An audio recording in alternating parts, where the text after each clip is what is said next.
Before the Avengers, the X-Men, and Spider-Man, there was Marvel's first family, a group of characters who've been reimagined several times, but when it comes to their movies, something's usually amiss. Created by artist Jack Kirby and writer Stan Lee, the Fantastic Four have been a mainstay of Marvel Comics since the company's inception in 1961. Up to and including major crossover events like the 2015 Secret Wars, the basis for its own Avengers crossover. So, why did the Fantastic Four start 0 for 4 on the big screen? Why has it been so hard to make a good Fantastic Four movie? I can explain this.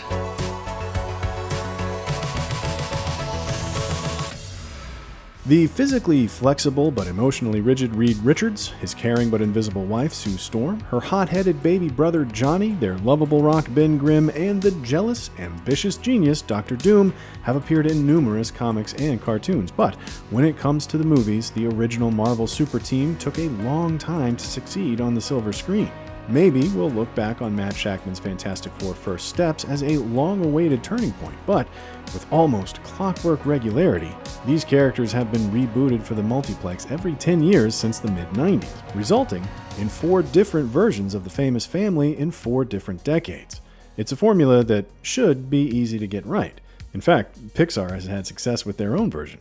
Twice. But, historically, the Fantastic Four movies have missed the mark more times than not, owing to a number of factors, including the reasons each movie was produced in the first place. It may not surprise you to learn that this usually came down to slapdash attempts to retain the movie rights. This isn't really a major concern in the post-Disney-Fox merger era, but what exactly went wrong with each version of the first family? Strap into your Fantastic carts and join us as we take a trip through the negative zone that is the Fantastic Four on the big screen. We don't know that guy.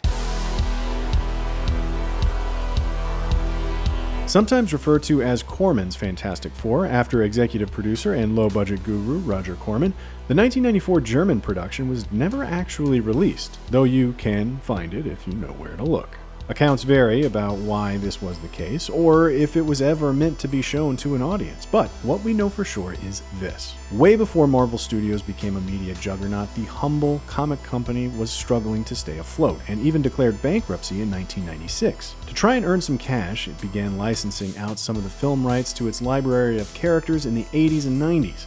In fact, producer Bernd Eichinger, a longtime Marvel fan, met with Stan Lee to try and acquire the rights to the Fantastic Four as far back as 1983. But the option wasn't available until 3 years later, coincidentally, the same year as the first ever movie based on a Marvel comic, Howard the Duck. At the time, the MCU was barely a glimmer in a teenage Kevin Feige's eye, and Spider-Man had been sold to Canon Films for a measly $225,000. Eichinger wanted to get his grand Fantastic Four project off the ground before the rights expired on December 31st, 1992. That is, unless he had a movie in production. Make note of that detail, cause it might come up again later. According to an interview with Los Angeles Magazine, Eichinger initially asked Marvel to extend the movie rights, but after the success of Tim Burton's Batman, they realized they could probably get a pretty penny for the characters compared to the mere $250,000 or so Eichinger had paid. So, with just 3 months to go, the producer put aside his plans for a $40 million epic and instead hired B-movie maestro Corman to help them get over the finish line for only $1 million.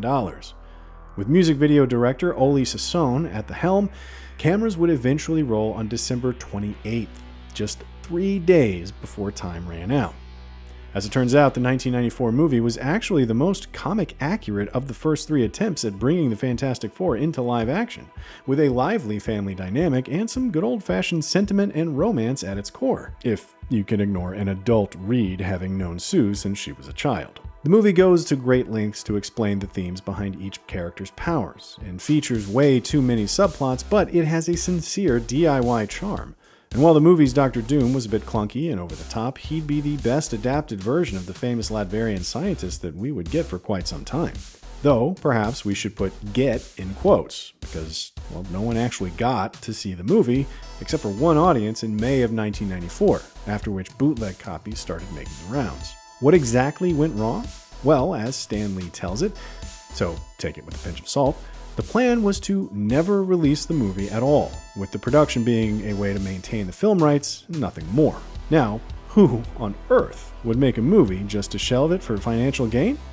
Well, Warner Brothers CEO David Zaslav might. What do you have against capitalism? But seriously, while this version of events has been the most popular urban legend, that's not exactly what happened, at least as far as we can tell. The movie was set to debut in January of '94, but the premiere was canceled at the last minute, with the actors, who were so enthusiastic they'd hired their own publicist, even receiving cease and desist letters to halt all promotion. According to Eichinger, the intent was always to release the movie, but the producer eventually got the red light from Marvel Comics executive and eventual Marvel Studios founder, Avi Arad, who, he claims, didn't want to cheapen the brand with a low-budget product. Arad would eventually sort of confirm this, so Stan Lee's mythical version of a movie made solely to retain the rights wasn't exactly true, although it wouldn't be the last time that accusation came up. I'm sorry. But before we get to the reboot that arguably killed the Fantastic Four's chances of their own big screen universe, we have to talk about the series that killed it slightly less. It's clobbering time. If Deadpool and Wolverine proved one thing, it's that people have nostalgia for Chris Evans' Johnny Storm. Oh my God, he's gonna say it! Say what? Avengers! Flame on! Sorry, what now? Although revisiting his Fantastic Four films might dampen some of that enthusiasm. The cast is mostly pretty good, but these movies came out at a time when the superhero genre was still figuring itself out. There was no Avengers or The Dark Knight to set the template, but there was Sam Raimi's Spider-Man, which Tim Story's first Fantastic Four movie ended up borrowing from quite heavily. From its evil boardroom executive Dr. Doom to its scenes of citizens cheering on the first family on a famous New York bridge. Of course, what the movie added on top of that format was a dose of juvenile humor. The first film is also more of a Ben Grimm story than one about the Fantastic Four as a family, and it often feels like multiple conflicting drafts thrown together. Does Doom have metallic skin, or does he put on a metallic mask? Why not both? And why not some vague electric powers for good measure? Yeah, that looks good. But how exactly did the movie take this form? Well, after the '94 movie was shelved, Marvel's Avi Arad and 20th Century Fox producer Tom Rothman became the next in line to try their hand at a first family film, with Eichinger still attached as a producer. Marvel's 1996 bankruptcy led to a fire sale of character rights, and by the following year, Rothman was in line to spearhead 4 different Marvel films, including a Silver Surfer movie, and of course, Fantastic Four. The latter was initially going to be directed by Home Alone's Chris Columbus, who would eventually move on to Stepmom, and a little series you might have heard of called Harry Potter. After cycling through a number of new drafts with different directors, Eichinger finally did what he couldn't the first time around and got Marvel to extend the film rights in 1999, after which a number of eventual Marvel mainstays would enter and exit the project. 3-time Ant-Man director Peyton Reed was once going to direct, while Mads Mikkelsen auditioned for the role of Reed, and Marvel even met with Robert Downey Jr. for the part of Dr. Doom, a role he would eventually play after embodying Iron Man for over a decade. Eventually, Barbershop and Taxi director Tim Story would be the studio's final pick, given his love for comics. You can plainly see that enthusiasm on screen through the movie's sci-fi elements and its actors' goofy charm, but it's a movie where, despite it feeling rushed, not much actually happens, including in its truncated final act. It turns out some vital changes had to be made to the movie's climax after the success of Brad Bird's Fantastic Four-inspired success over at Pixar. However, that didn't stop the movie from critically bombing during an era of much better superhero cinema, which included not only The Incredibles, but Batman Begins and Spider-Man 2. The next entry, Rise of the Silver Surfer, was slightly more coherent, with all the same goofy charms, and it sets up a much more Johnny-centric story this time around, even though it kind of forgets to have a resolution. It's a weird mix of too many ideas, likely stemming from how quickly the wheels were set in motion after the first movie proved it had box office legs, grossing $330 million worldwide. That's gross. The sequel came out less than 2 years after the first film, in June 2007, but by April, the filmmakers still weren't sure what comic Big Bad Galactus would look like or whether the Silver Surfer would even talk, though they eventually decided on A, a cloud, and B, dubbing over actor Doug Jones with Lawrence Fishburne without Jones's knowledge. In the film, you have the Surfer, Galactus, and a returning Doom, as well as influences from a number of conflicting comic sources, from the more jovial Silver Age Galactus trilogy, as well as the more modern and grounded Ultimate Extinction. You have setups where the team needs to figure out how to work together, but you also have payoffs along the lines of the comics Super Skrull, where Johnny gets everyone's powers and renders the rest of the family useless. You also have a character who was originally meant to be Nick Fury, but actually using Fury would have meant purchasing the rights from Marvel, whereas everyone we see on screen was originally part of Eichinger's deal back in the 1980s. Besides, Fury had a different destiny when it came to establishing larger superhero universes, in a way that would, ironically, determine where the Fantastic Four would eventually head next. Contrary to popular belief, the next movie is also called Fant4stic Four, even though its posters say Fant4stic. The 2000s cast had all signed on for a third movie after the rise of Silver Surfer, with Tim Story even intending to cast Djimon Hounsou as Black Panther, a character originally introduced in the Fantastic Four comics.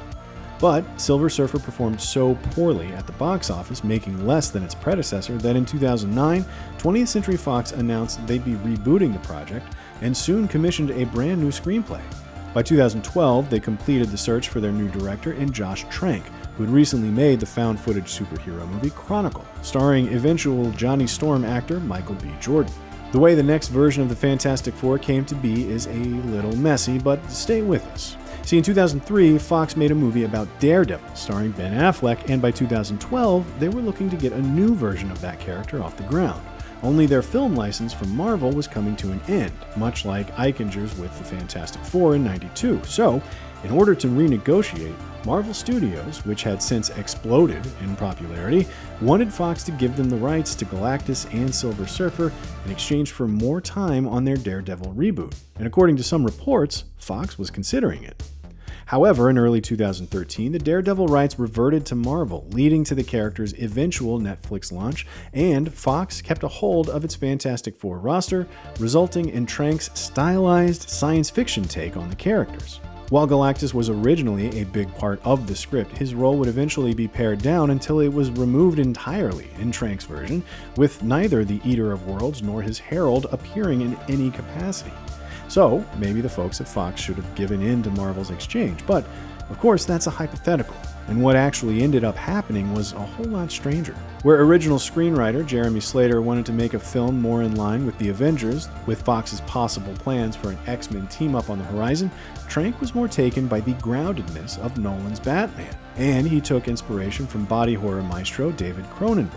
Unfortunately, the result is nowhere near the likes of Scanners or The Fly, a lot of which comes down to behind-the-scenes turmoil.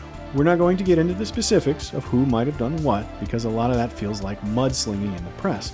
The only people who know for sure are Trank and the Fox executives, but what seems most believable is a quote provided by one source to The Hollywood Reporter, who mentions a familiar dilemma, that Fox hurried the production because they were afraid of losing the rights, something that would happen if cameras didn't roll by the end of 2014. The result is a rushed film that, even though it departs heavily from most big-screen superheroes in terms of tone, ends up leaning on the familiar by the end, and feels incredibly compromised in the process. Most of what we're shown in the trailers doesn't make it to the big screen, and the obvious reshoots make the movie's rush to enter its third act even tougher to swallow. There were plans to convert the film to 3D, and then there weren't, with some of that budget allegedly going towards some obvious additional photography, including, after some online backlash to Doom's new name, Victor Domashev, not Victor Von Doom. What is this? Victor Von Doom is on here. And by the time we get to the actual movie, the central characters rarely feel like a family. The only ones who have a real relationship are Johnny and Reed. In fact, Sue and Ben don't exchange a single word on screen, and Sue isn't even part of the mission that gives the team their powers, though, of course, Toby Kebbell's Victor Von Doom certainly is. Because, God forbid he has his own distinct origin as the ruler of Latveria in any of these movies, rather than being a fifth Fantastic member. Before Fant4stic was even shot, though, Fox had already planted a flag for its 2017 sequel, but after the movie came out, things quickly changed direction.